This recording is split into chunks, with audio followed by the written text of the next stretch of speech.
कक्षा तीसरी विषय परिसर अध्ययन पाठ 15 हमारा शरीर। शरीर की रचना में सिर, धड़, हाथ और पैर हमारे शरीर के मुख्य भाग हैं बच्चों। अभी हम देखो पहले फिर सिर के बारे में देखेंगे। सिर में क्या क्या होता है। सिर बाल होते हैं, फिर कपाल, भौवें, कान, पलकें, आँख,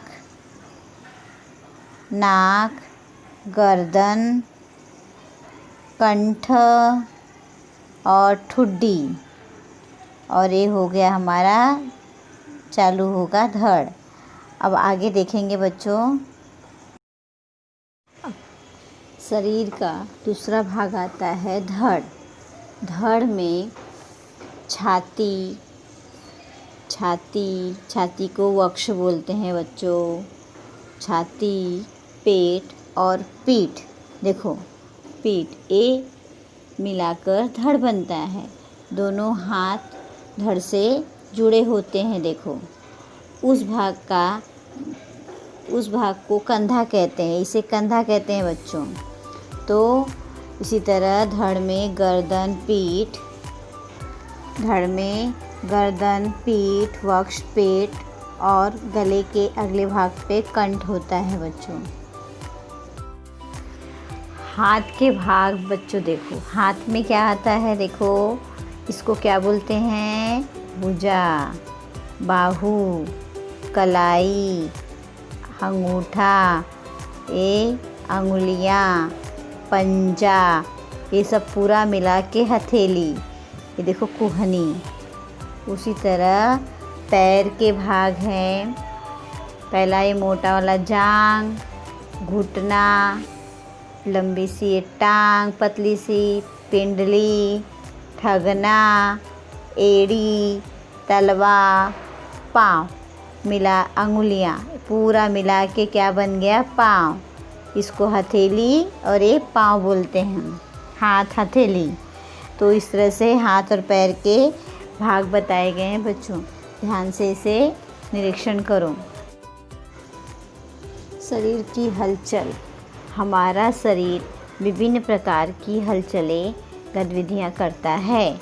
गर्दन आगे पीछे, बाईं ओर दाईं ओर मुड़ सकती है। तीसरा, हमारे दोनों हाथ कंधे, कुहने और कलाई के पास मुड़ते हैं। हाथ की अंगुलियों की हलचल द्वारा हम कई काम कर सकते हैं। हमारा धड़ कमर के पास मुड़ता है। हमारे घुटने, ठगने और कूल्हे के पास पैर भी मुड़ते हैं।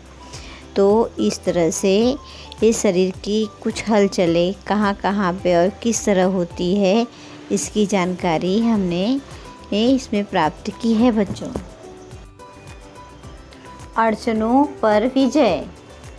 जैसे विभिन्न विधियों का उपयोग करके कोई भी कार्य किया जा सकता है, कोई भी काम किया जा सकता है। यदि कोई काम करने में कठिनाई आती है तो दूसरों की सहायता ली जाती है बच्चों। अड़चन आने पर अलग अलग साधनों का भी उपयोग किया जाता है। यदि किसी अन्य व्यक्ति की अड़चन आ रही है तो उसकी सहायता भी करनी चाहिए। उदाहरण के तौर पर एक छोटा बच्चा है, उसकी लंबाई नहीं है तो ऊंची खिड़की से देख नहीं सकता है, तो वो अपनी बहन का सहारा लेके ये बाहर का नज़ारा आसानी से देख सकता है बच्चों। तो इस तरह से सहायता की जाती है। इस चित्र को बच्चों ध्यान से देखो। इसमें बहुत सारे बच्चे हैं, लड़के लड़कियां और एक सर बैठे हुए हैं। ये सभी के पास 2 आँख, 2 कान, 2 हाथ, 1 मुंह, 1 सर, 2 पैर इत्यादि है, लेकिन फिर भी ये एक दूसरे से भिन्न दिखाई देते हैं।